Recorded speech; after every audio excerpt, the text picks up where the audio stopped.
This is Destroyed Nonchalance. Minisode. Hello. Welcome back to our Minisode on RuPaul's Drag Race. We just saw the last Wrap It Up. It's a wrap episode. It was episode 9. 9.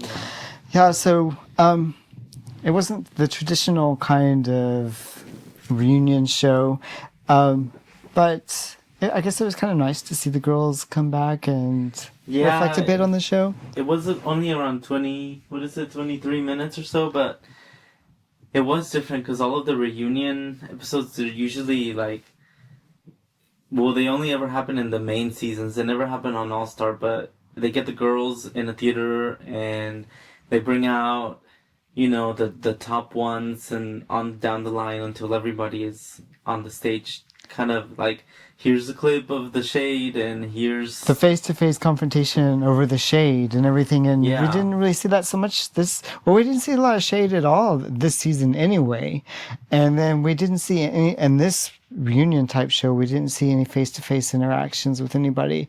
It was kind of nice to see the Vivian and Davina and Baga watch the announcement of who won.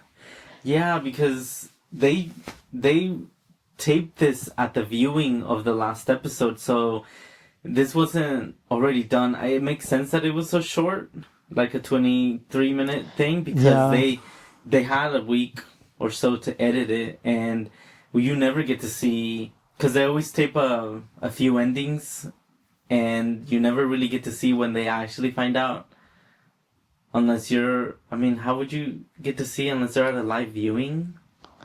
Yeah, I guess. They don't do viewings like this where Michelle is there. And I don't know. I mean, it didn't feel like a lot of impact.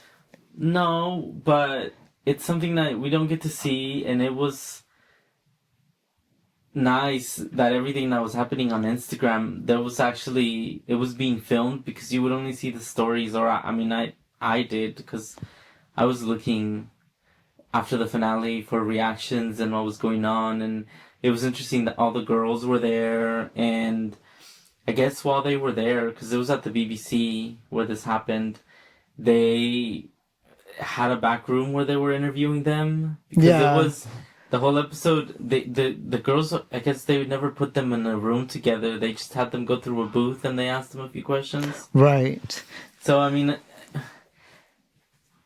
anybody going into Drag Race is watching something like this, I think would be really good, because it's just in one short, concise video, and it's like, here are some helpful things to know and to think about before you go in. And you mean like if you hadn't learned anything from 10 years of watching it? Yeah, well, people never do, and people, I think, won't. Even Michelle was saying what everybody always says every season. Take a sewing course.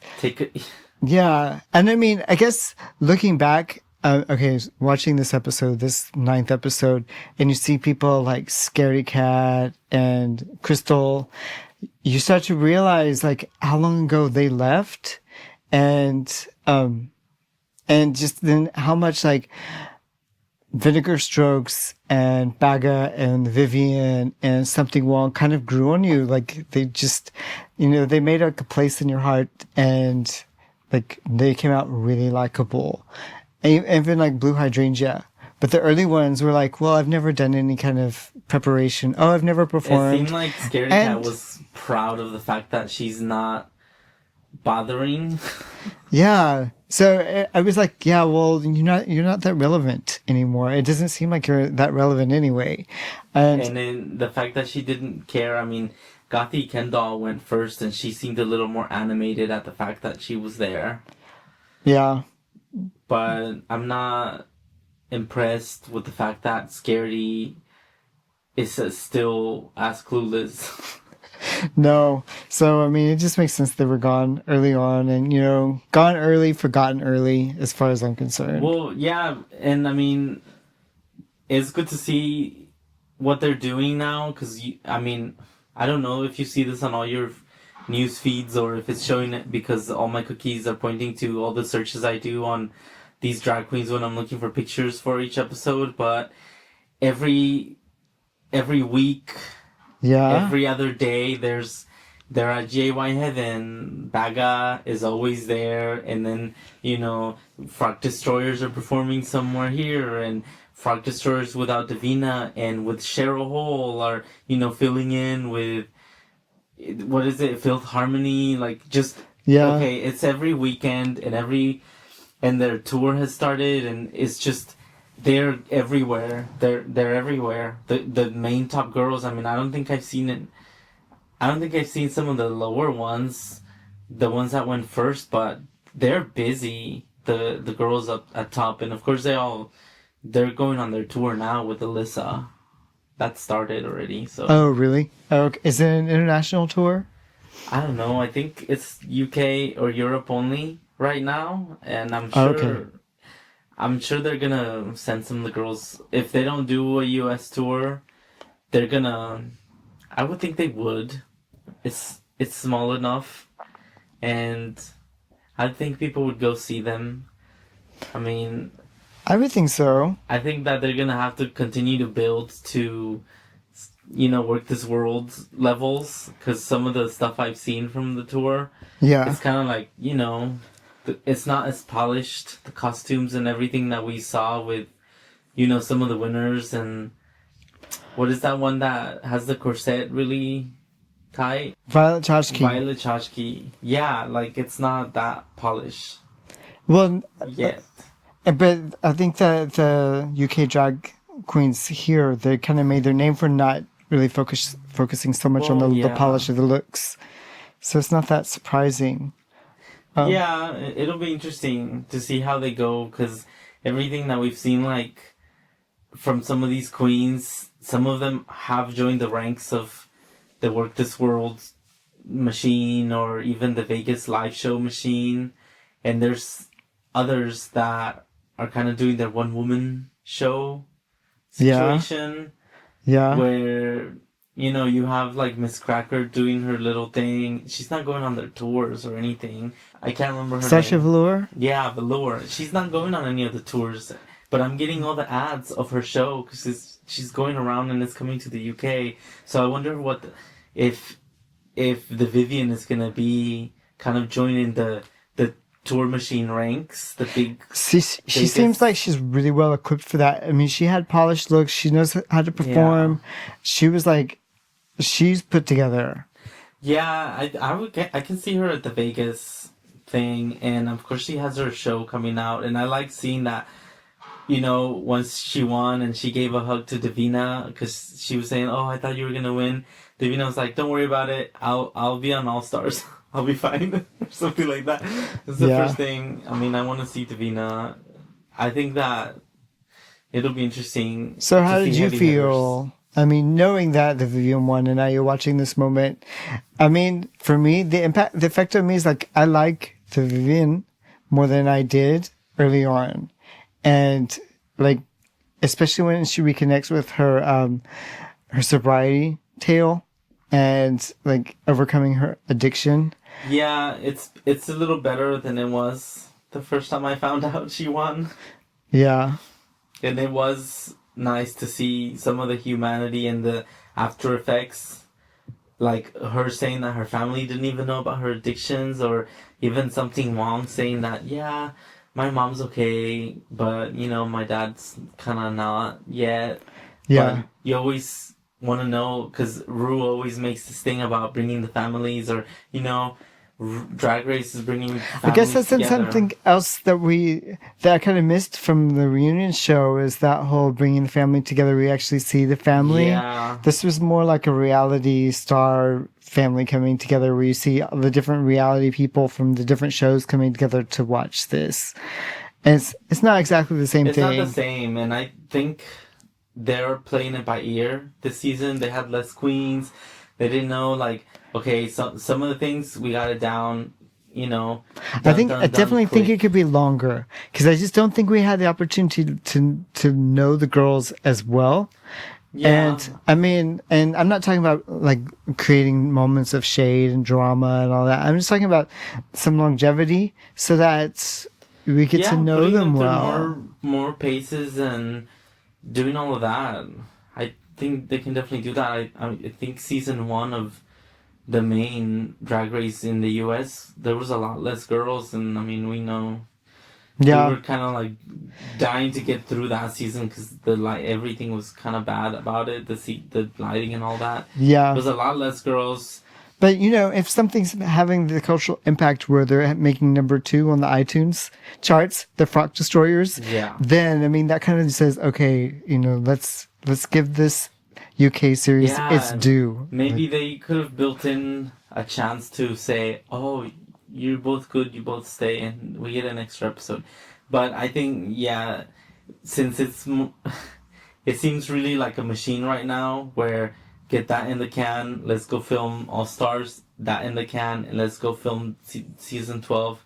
Get that in the can, and you know the auditions are already closed for season 2 of the UK one. It's already closed. Yeah, so they already know who they're. Yeah, they're reviewing that and they're making their choices, and you know they're gonna get that in the can. But hopefully, now that the trial run is over... So tell me, how is it that you're finding out about this stuff? Like, our listeners, or I myself, because you know me, I'm always researching. I don't have a lot of time to go... I don't know where to start to find this good information. Tell me where you're finding this information about the Drag Race UK stars. Which parts? Where do you say you find it in your newsfeed? Like, where are you going to find this information? Okay, so some of the information comes from YouTube channels, as far as like where the gossip is, and where they filmed this or they have this in the can. Of course, we listen to the What's the Tea, where Ru and Michelle Visage. We like that, but you know they don't talk about the drag shows that much. They don't talk about. But they did talk a little about, like, oh, that's in the can, and which one... Ru doesn't even know which season they're filming right now. Because they, you know, they're kind of like... And I get that, because she... So, she's supposed to... Ru's podcast, What's the Tea? I mean, you know, if you follow some of the girls on Instagram or Twitter, there's some stuff there, but whenever I'm going to look for images of each episode... Yeah. You know, you just put in episode 7 and go into images, and the images send you to websites that, you know, are all about the news or the reviews or, you know, what's maybe happening. So, okay. Part of it is there and part of it is on Twitter. I think on Twitter, or if you go follow a hashtag on Instagram, but it's hard to say. Are there any reliable, any like consistent sources that you go to that have just kind of proven themselves over time? Any favorites? I don't know. I mean... So you mainly follow hashtags and searches and whoever comes up. So it's kind of all over the board. Yeah, it's all over the board, and a lot of it is that page on Instagram that gives you recommendations. Ah, okay. Based on what you've liked. The algorithm kind of stuff. Yeah, based on what you've liked. They say, oh, what's this? Oh, let me see. Let me click on this. And then it leads to this and this. And you find out stuff. And I mean, I know that the Jakeyonce YouTube is kind of... hyperbolic. You know, it's kind of... dramatic, but fake dramatic. And he kind of like talked a little about like, oh, we're talking about fun tea. It's not, you know, serious super tea, serious, which is appropriate for like the drag scene. Fake, you know, like kind of understanding what they mean by tea, which is kind of like fun and not too terrible. We're not talking about politics here. Yeah, like, it's fun when you're pouring the tea and you're, you know, doing that. So, I mean, I think even Miss Cracker has a review of each episode at the end. She has a YouTube channel that she does for some company. So, things like that. And it's kind of like, you know... just have fun with it. It's entertainment. Have an opinion. It's all algorithms. All of it, really. Because you watch a YouTube video and all of a sudden you got all these, oh, they like Drag Race. Now here's a bunch of videos, and as you're scrolling, there's bound to be something. Something. Or, you know. Because your feed is all reaction videos and drag queen tea. Yeah, I know. It's just so bad. And like on Facebook, of course, you like something and all of a sudden. Wait, you still use Facebook? Oh. I didn't even know people still use Facebook. No, I kind of just use it to scroll, which is why I use YouTube and Instagram. Just to scroll by and they know what you've liked. So I'm getting all these like tour news about, you know, you have the convention coming up for Ru's Drag Race thing UK, and then you have the tours.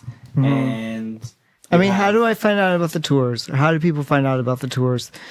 Voss Events, if you follow them, or if you follow any of the queens, they're always... What's the name of it? Voss? Voss, VOSS Okay. Events. They're the ones that manage all of the tours, and apparently Voss. There's so much to keep track of. Yeah. Or it just seems like that, but maybe not and we when you miss get used out to on it. a lot. I mean, there's episodes all the time coming out on, you know, the show with Katya and Trixie and we mentioned last time Evie's show. We watched one episode of that, and I love Jinx Monsoon. And we've only seen like 3 episodes of her show. I mean, what is it? The WoW channel on iTunes. We subscribe to it, but yeah. And then what's the new one with Bagga and the Vivian about Trump and Margaret Thatcher? The Double T, which isn't out yet, but oh, okay. When does that come the out? Morning Tea and Tea. That's what it's called. The Morning TNT. Yeah. Oh, okay. Thatcher. Ew. Or Thatcher and Trump. Yeah, Okay. I mean, I don't know when that comes out. That's gonna but be hilarious, though. That'll be really funny. There's a lot, and I don't pay that much attention to it. It's Maybe we kinda should just post shows some up. of the links, like in the write-up for this. I'll try to include some of the links. I can follow them How myself. do we do that? I don't know. It's just in the description. Okay. And then we're on iTunes now, so we can get this like syndicated. We're probably really late to the party for this, like finding out about all of this stuff. But it's all right, because I know we're not the latest. Yeah, and if you listen to these episodes and you want to review us on iTunes, go ahead. Oh We won't be yeah, mad. we won't be mad. I mean, you can critique us, you know, read us, or just whatever. Read us to filth, right? We won't be mad. We love it anyway. Okay. Yeah. I'm sad it's over, but I want the next one now. Yeah, I'm glad that they've already confirmed that there's going to be a season 2. And nobody knew about this episode having like it's a rap thing. Nobody said anything. It's pretty lightweight stuff. No, yeah, I know. It wasn't gonna be like a full hour. I was expecting a full hour, but I think something wrong said, "Oh, tune in tomorrow." It was through something wrong that we found out. Yeah. I think I said I don't know anything about this, but I'm the one who sent you the link about it. So Yeah. I So can there you claim go. to You find be things. somewhere in the know. All right. Well, right. thanks for listening. And again, we appreciate all the listeners following us through UK Drag Race Season 1, Series 1. And that was a wrap. So we're going to start another one soon. All right. Alright. Later. Next time. Bye. Thank you for listening. We hope you enjoyed it. Make sure you subscribe to our podcast. We put it out weekly. And follow us on social media. We're on every platform. Instagram, Twitter, Facebook. We're everywhere.